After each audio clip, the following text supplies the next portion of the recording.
What did the Jews, ever do for us, scientifically? What have the Romans ever done for us?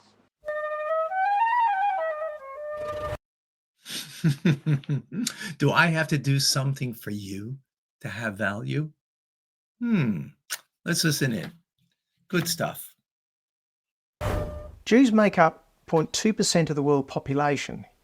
Guess what percentage of Nobel Prize winners have been won? About 20%, and 25% in science and the medical fields. They are overrepresented by a factor of over 100, 10,000%. Jewish people, as a group, have always done one thing that makes some people really angry. They are awfully good at so many things, and that seems to be unforgivable. And it's not just science, which is what we'll be looking at in this video. It's in music with people like Bob Dylan, Simon and Garfunkel, Rodgers and Hammerstein, think Sound of Music, or in the film, think Steven Spielberg. But also in the world of business.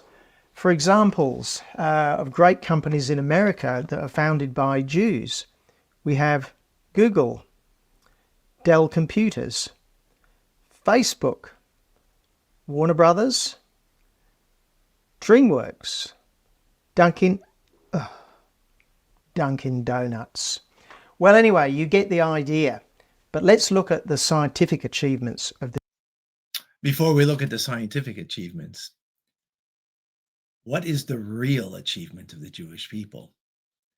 Yes, there's no doubt giving value to a society is something that people appreciate.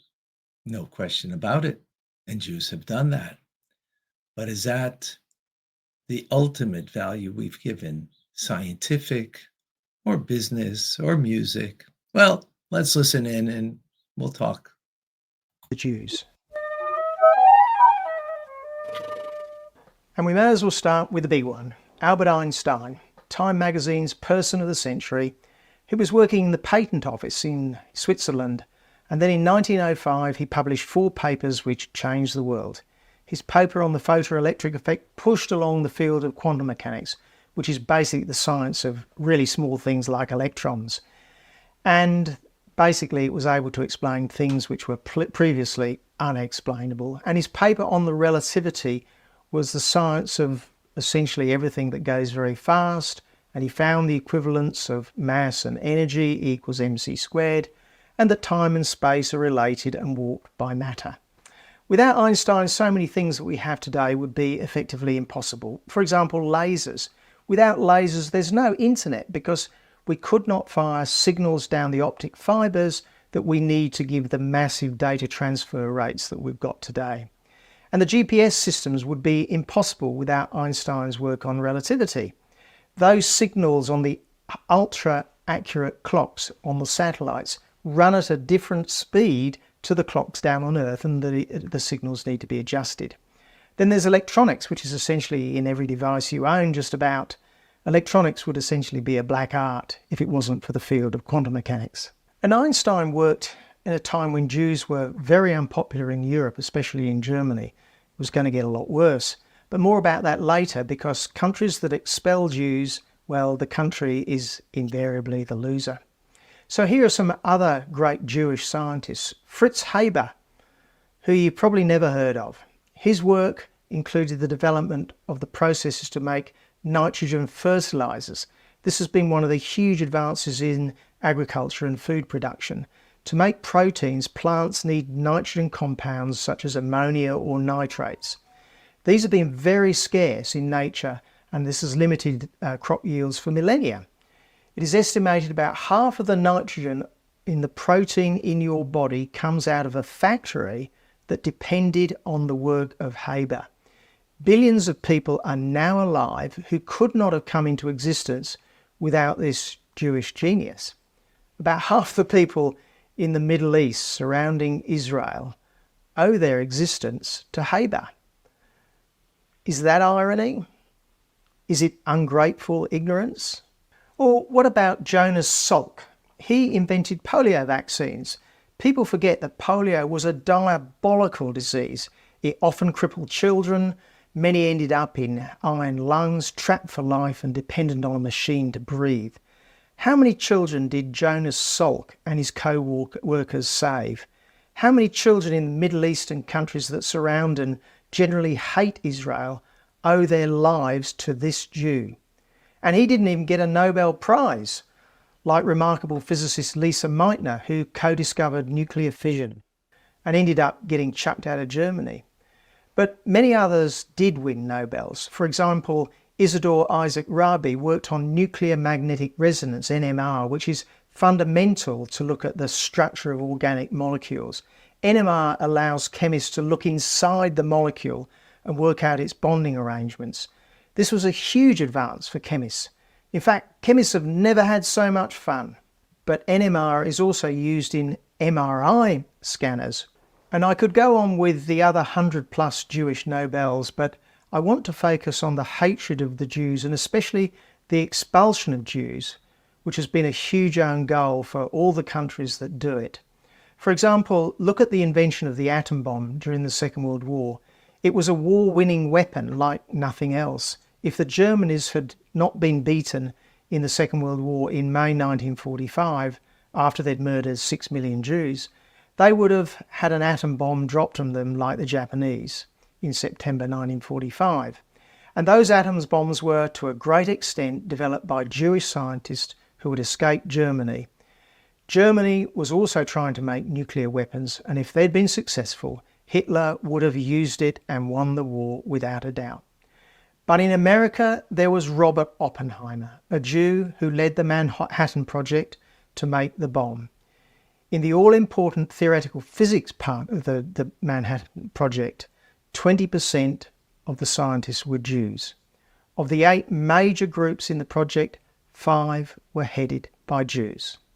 Jews like Hans Bethe, Richard Feynman, Edward Teller were critical, or Leo Szilard, who envisaged how the nuclear chain reaction could work.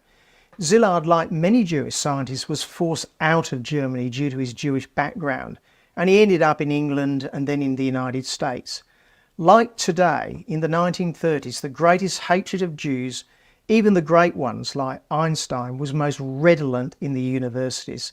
Sure, the Nazis forced their anti-Semitic hatred in the universities, but they found fertile ground at the universities. Sound familiar? At the end of the war, the British captured and interrogated the German scientists who were working on their atom bomb project.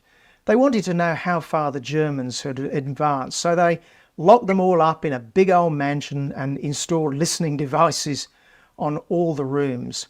When the Hiroshima bomb fell, these scientists were given all the newspaper reports, and the British listened to the conversations.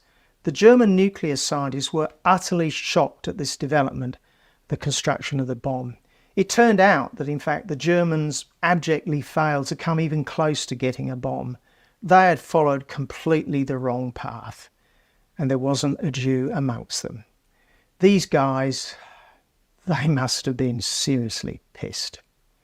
So, while you contemplate this happy eventuality, maybe like and subscribe. Actually, it wasn't luck, was it? And remember that it's not so different today when it comes to Jews being expelled.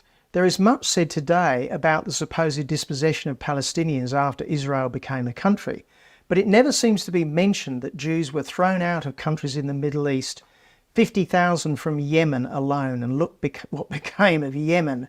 Perhaps 1 million Jews have been expelled since the 1940s from Arab countries and Iran. There might be just 10,000 remaining and living in terrible danger. Just think how America in particular gained from the Jews that went there. What a stupid mistake those Arab countries made by expelling their Jews. But that's what hate does. And look at Israel now. Not many people realise that it's actually a technological powerhouse. It's small, but it's a powerhouse. And the companies and inventions, there are just too many to list, but just as an example, the chip used to power the first IBM PCs, which was really the birth of the modern computer as used by everyday people, that chip called the 8088 was developed at Intel's laboratories in Haifa, Israel. like many of Intel's processors. When Israel started in 1948, it was just a patch of semi-desert next to the Mediterranean, like all the countries around it, countries that try to invade it every decade or two. But Israel alone has become a technological powerhouse that is by far the best country in the region, the most advanced and the most tolerant country by any measure in that region. So to answer the question, what did the Jews ever do for us scientifically? The answer is more than many of us deserve. So if there's ever an opportunity for a country to get more Jews, the response should be, we'll take as many as we can get. And you might also ask the question, how on earth are the Jews as a group so good at everything they do? And will the world ever forgive them for their talent? Wow. Will they ever forgive them for the talent? So for the wise ones and the ones who are decent people, they'll recognize the blessing that the Jewish people are. As a matter of fact, God gave Abraham the key for blessing of all of humanity. And that was given then to his son Isaac, and then to Jacob, then to the 12 tribes of Israel. So the key for blessing of humanity is in the Jewish people. And it's not because of our brain power, even though there is a brain trust there that's very unique and special, undoubtedly. But it's beyond that. As a chosen people, we're chosen to bring blessing to wherever we go. That's the part of the chosenness, is to bring blessing, to bring light, the light of God, to wherever we go. So far beyond the scientific discoveries and enlightenment that we bring, and what have we done, for you lately? We bring greater light, the light of morality, the light of godliness, the light of goodness and kindness, the light that every single human being is created in the image of God and therefore matters. What they do matters to all of humanity, matters to God's eternal plan. That is by far the greatest gift that we've given. And that is more important than any other gift that we've given scientifically. Because ultimately, all of the discoveries scientifically are to enhance life, to make our life more comfortable, make it easier, make it more enjoyable.